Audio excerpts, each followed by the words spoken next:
တိယနေရာမှာနေကြပါအမုန်းမပွားရှင်ဘူးဆိုရင်မိတ်ဆွေတချို့နဲ့တွာလာကြတဲ့အခါဒုတိယနေရာလေးမှာပဲနေပါဒါပေမဲ့တယောက်တည်းဆိုရင်တော့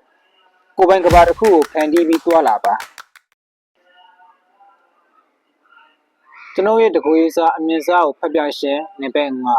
မင်္ဂလာပါခင်ဗျာကျွန်တော်တို့ကြိုးစားဝင်ပါဒီနေ့မှာကျွန်တော်ရေးထားတဲ့တကူရေးစားအမြင်စားတွေထိက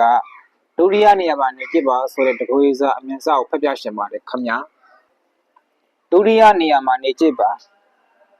အမုန်းမပွားရှင်ဘူးဆိုရင်မိတ်ဆွေတချို့နဲ့တွာလာကြတဲ့အခါဒုတိယနေရာလေးမှာပဲနေပါဒါပေမဲ့တယောက်တည်းဆိုရင်တော့ကိုယ်ပိုင်ကဘာတစ်ခုကိုဖန်တီးပြီးတွာလာပါ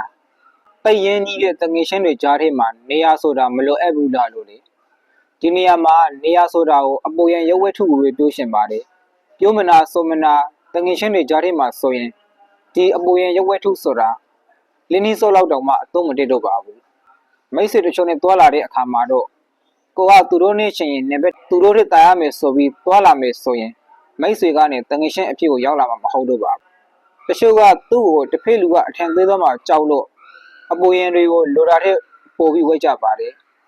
နေရာဒေသကိုကြည့်ပြီးတန်းတော်ရင်ဝဲတော့ရင်အဆင်ပြေနေပါပြီဒီနေရာမှာအပေါ်ရင်ရုပ်ဝဲထုကိုမှကြည့်ပြီးဆုံးဖြတ်တဲ့လူတွေရှိကိုမပြောပါဘူးငါကဘာဝဲလိုက်လို့သူငါ့ကိုဘယ်လိုအထင်ကြီးသွားမလဲလို့မထင်လိုက်နဲ့မုံစားတချို့ပဲရသွားမှာပါဒီနေရာမှာကိုကမုံစားမပွားရှင်လို့တန်းတော်ယုံလေးဝဲသွားတာကိုတစ်ဖက်လူကအထင်သေးတဲ့အပြုတ်အမူအပြိုးအဆိုတွေကိုတွေ့လိုက်ရရင်ကိုဘိုးနဲ့အနေနဲ့ကျေးဇူးတင်သင့်ပါတယ်။ဘာကြောင့်လဲဆိုရင်တစ်ဖက်လူရဲ့စိတ်တဲ့ကိုအရှင်တို့အတွင်းလေးမှာသိလိုက်ရလို့လေ။တစ်ခါတလေမှာလူတစ်ယောက်ရဲ့မျက်နှာဖုံးအောက်ကစာမျက်နှာလေးတွေကိုသိရဖို့ကိုယ်တိုင်ကလည်းဖက်ကြည့်ရတာတွေရှိတယ်မဟုတ်လား။အသိမင်းကလေးတစ်ယောက်ဆိုရင်သူကျင့်သုံးတာကိုပြန်ပြောရရင်သူဆိုရင်သူ့ရဲ့မိတ်ဆွေတချို့နဲ့တွေ့ဆုံကြတဲ့အခါဘယ်တော့မှသူတို့တွေထက်တောင်ဆိုပြီးအဝက်အဆော့ဝက်မသွားဘူးတဆန်နေပြီးမှန်မှန်လေးသာဝက်သွားတတ်တယ်အဲ့ဒီမှာဘာသွားတွေ့လဲဆိုတော့ကိုရင်အထင်သေးတာမျိုးမဟုတ်ပဲတနာတလူလိုနဲ့ကို promotion လုပ်တဲ့မိတ်ဆွေတချို့ခက်ပပလေးတွေ့လိုက်ရတယ်လို့သူပြောလာပါတယ်အဲ့ဒီဒုတိယနေရာလေးမှာနေကြတာကတော်တော်လေးအလုပ်ဖြစ်တယ်ဆိုပဲအဲ့ဒီခါကျရင်သူကမိတ်ဆွေတွေရှိမှတော့တနာစရာဖြစ်ကောင်းဖြစ်နေပေမဲ့သူ့ရင်ထဲမှာတော့သူကထိုင်ကုန်ပေါ်မှာထိုင်ကလေးပိတ်ပြီးအဲ့ဒီမိတ်ဆွေတွေကို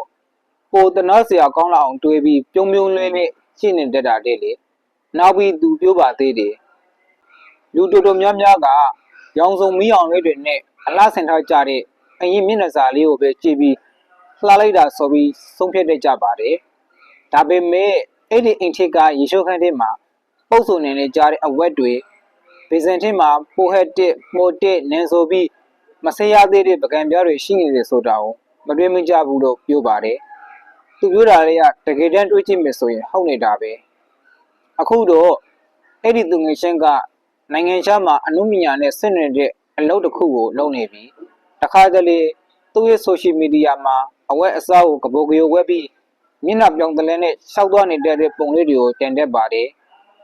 ဒီမှာနေခဲ့တဲ့အတိုင်းပဲထူးမရှားနာပါဘူးဒါပေမဲ့သူ့ရဲ့အကြည့်လေးတွေနဲ့အပြုံးလေးတွေကအရင်ကတည်းပေါ်ပြီးဝန်းထေသွားတယ်လို့ပါပဲကျွန်တော်ရဲ့ဒုတိယနေရာမှာနေကြည့်ပါဆိုတဲ့အမြင်စားတော့ဒီလောက်ပါပဲခင်ဗျာသဘာဝစိတ်ကူးလေးတွေကိုရှင်းရှင်းမြင်တာတွေနဲ့အကောင်းနဲ့ဖွင့်နိုင်ဖို့အတွက်အဆအအရာအပြင်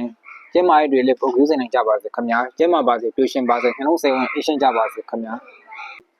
ဒီကျွန်တော်ဖတ်ပြလိုက်တဲ့တကိုးရေးစားအမြင်စားပုံမှာမြင်ရှင်းဖလှယ်လို့ရပါတယ်ခင်ဗျာကျေးဇူးတင်ပါတယ်ခင်ဗျာ